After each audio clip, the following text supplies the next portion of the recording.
Hello friends, welcome back to our YouTube channel. तो आपकी जो क्वेरी थी कि मैं इसके जो डिफरेंट स्टेजेस हैं वो कैसे-कैसे होते हैं और कितना-कितना टाइम लगता है किस स्टेज में और कैसे-कैसे रिज़ल्ट और लिस्ट वगैरह निकलती है। तो उसके रिगार्डिंग मैं ये वीडियो बना रहा हूँ और आपकी जो भी क्वेरी हो वो आप कमेंट बॉक्स में लिख सकते हैं और टेलीग्राम चैनल पे भी जुड़ सकते हैं, वहाँ भी पूछ सकते हैं और मोस्टली मैं सबका रिप्लाई करता हूँ। बट अगर किसी का नहीं दे पाऊँ तो मैं बाद में कर दूँगा, मैं एक बार फिर से चेक कर लूँगा। और आप लोग चैनल को सब्सक्राइब ज़रूर करें क्योंकि लोग देख रहे हैं और सब्सक्राइब नहीं कर रहे हैं। तो प्लीज़ ऐसे लोग चैनल को सब्सक्राइब कर लें। तो जो सबसे पहले आपका रिटन एग्ज़ाम होगा जो कि एक्सपेक्टेड है आपका नवंबर में या अक्टूबर लास्ट या नवंबर में आपका होना एक्सपेक्टेड है। बट इसको आप अपनी तैयारी के लिए श्योर ही मानिए।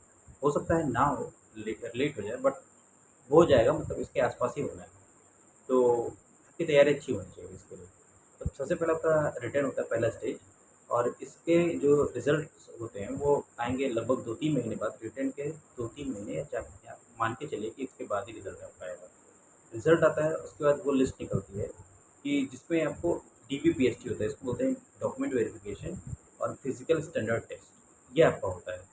तो डीबीपीएसटी के लिए लिस्ट निकलती है। तो पिछले जो एग्ज़ाम्स हुए हैं, उनमें एक बार की लिस्ट में नहीं होता है, मतलब एक बार की लिस्ट में सारे कैंडिडेट्स मिलते नहीं क्योंकि ओ लेवल इसमें पहले तो प्योर ओ लेवल माँग रहा था 16 वाली वैकेंसी में जो 19 में लोगों ने जॉइन किया है। बट हम लोगों में उन्होंने शासनादेश एक जारी हुआ है शासन की तरफ से, जिसमें ये क्लियर है कि किसको हम इक्विवेलेंट मानते हैं। वो मेरी कम्युनिटी पे पड़ा हुआ है, आप चैनल पे देख सकते हैं। तो अ, वो क्या होता है कि फिर डीबीपीएसटी आपका होता है। तो डीबीपीएसटी में पहले एक ही लिस्ट निकलती थी, बट अब मेरे वाले में तो 2 या 3 लिस्ट निकली हुई थी। तो 2 से 3 लिस्ट निकलेगी। तो रिटेन का पहली लिस्ट का जो कट ऑफ रहेगा वो हाई रहेगा और अगर कैंडिडेट नहीं मिलते हैं तो सेकंड लिस्ट जारी होती है या थर्ड लिस्ट जारी होती है। तो इस हिसाब से आपका लगभग जो डॉक्यूमेंट वेरिफिकेशन और पीएसटी है, मतलब फिजिकल स्टैंडर्ड टेस्ट है, वो 1 से डेढ़ महीने तक चलता है। उसके बाद जब ये हो जाएगा तो उसके बाद फिर आता है आपका टाइपिंग टेस्ट। तो टाइपिंग टेस्ट के लिए एडमिट कार्ड जारी करते हैं सीधे। ये नहीं कि आपका जो फिजिकल स्टैंडर्ड वाला सिस्टम है वो वहीं बता देते हैं, तो उसका कोई रिजल्ट नहीं आता है।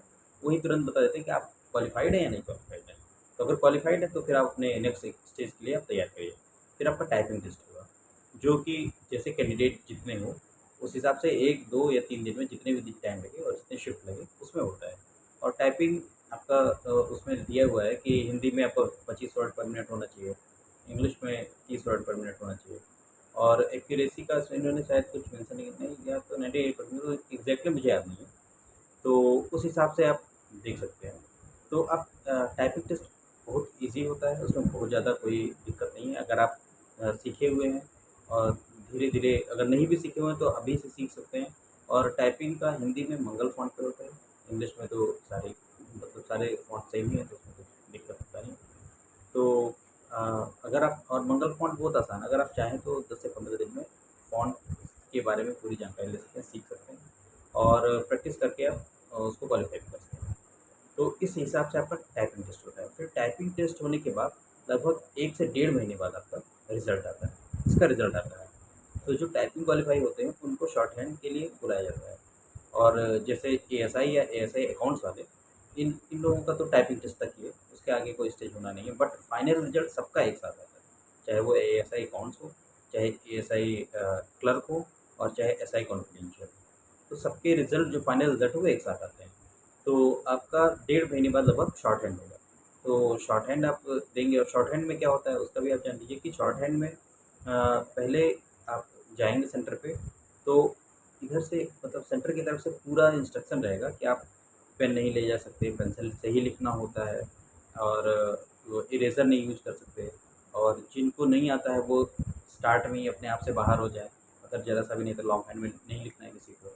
तो ये सारे इंस्ट्रक्शंस होते हैं। बट थोड़ा-सा फर्स्ट शिफ्ट वालों के लिए प्रॉब्लम होती है, उसके बाद थोड़ा ईज़ी हो जाते हैं लोग, तो आप ले भी जा सकते हैं। वैसे मेरा फर्स्ट फर्स्ट शिफ्ट और फर्स्ट डे में पड़ा था, इसलिए मुझे कुछ भी अलाउड नहीं था। सिर्फ़ मैं पेंसिल ले जा सकता था अंदर और शार्पनर ले गया था, क्योंकि इरेज़र भी अलाउड नहीं था। तो ये प्रक्रिया था। और जो डिक्टेशन होती है वो जो रिकॉर्डेड डिक्टेशन होती है और आपको पहले डेमो डिक्टेशन दी जाती है। उसके बाद फिर आपको जो रिकॉर्डेड डिक्टेशन होता है वो ओरिजिनल वो दिया जाता है, और एक ही डेमो दिया जाता है।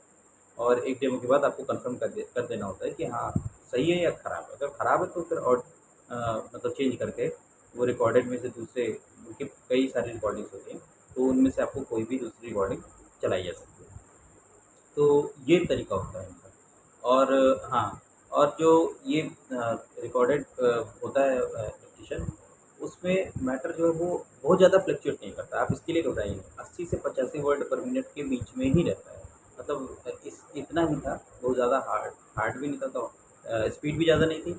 और जो शब्द होते हैं वो, आप जो रामधारी गुप्ता खंडे खंडो है, अगर आप दोनों लिख रखे हैं तो वेल एंड गुड है, मतलब आपका क्लियर होना मतलब बहुत ज़्यादा पॉसिबिलिटी बन जाती है।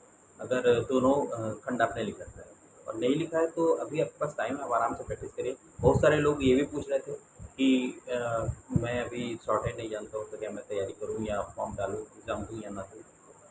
तो ऐसे लोग को मैं बता दूँ कि आप आराम से अपना एग्ज़ाम दीजिए, अच्छे से रिटन का प्रिपरेशन करिए, आपके पास अभी काफ़ी टाइम है। आप आराम से शॉर्ट हैंड सीख करके भी एग्ज़ाम दे सकते हैं और क्लियर भी हो जाता है। मेरे साथ के कई लोगों का क्लियर हुआ है। तो ये सारी चीज़ें थी। उसके बाद फिर आपका जब शॉर्ट हैंड का एग्ज़ाम हो जाएगा, तो उसके बाद फिर आपका रिज़ल्ट जो आएगा वो लगभग 2 महीने ले लेते हैं लोग। 2 महीने से ज़्यादा भी हो सकता है, वैसे मोस्ट प्रोबेबली 2 महीने में रिज़ल्ट फाइनल आ जाता है। और फाइनल रिज़ल्ट आने के बाद फिर उसके बाद इनका मेडिकल एग्ज़ाम होता है। मतलब आप फाइनल स्टेज पार होने के बाद भी लोग चढ़ते हैं। इसीलिए फाइनल रिज़ल्ट जब आए, उसके बाद आप मेडिकल के लिए तैयार रहिएगा। तो मेडिकल में भी लोग बाहर होते हैं। खैर उस उतना स्टेज आप पहुँचेंगे तो मैं आपके साथ जुड़ा ही हुआ हूँ। और आप जैसा भी कहेंगे मैं उस तरीके से आपको गाइड करूँगा। मतलब जो भी वीडियोज़, जो भी क्वेरीज़ आपके रहेंगे वो मैं सारे सॉल्व कर दूँगा। तो ये पूरी जर्नी थी कि कैसे-कैसे आप इनिशियल स्टेज से फाइनल स्टेज तक पहुँचते हैं। तो मिलते हैं नेक्स्ट वीडियो में। और आप कमेंट बॉक्स में आपकी जो भी क्वेरी है वो डाल सकते हैं और चैनल को सब्सक्राइब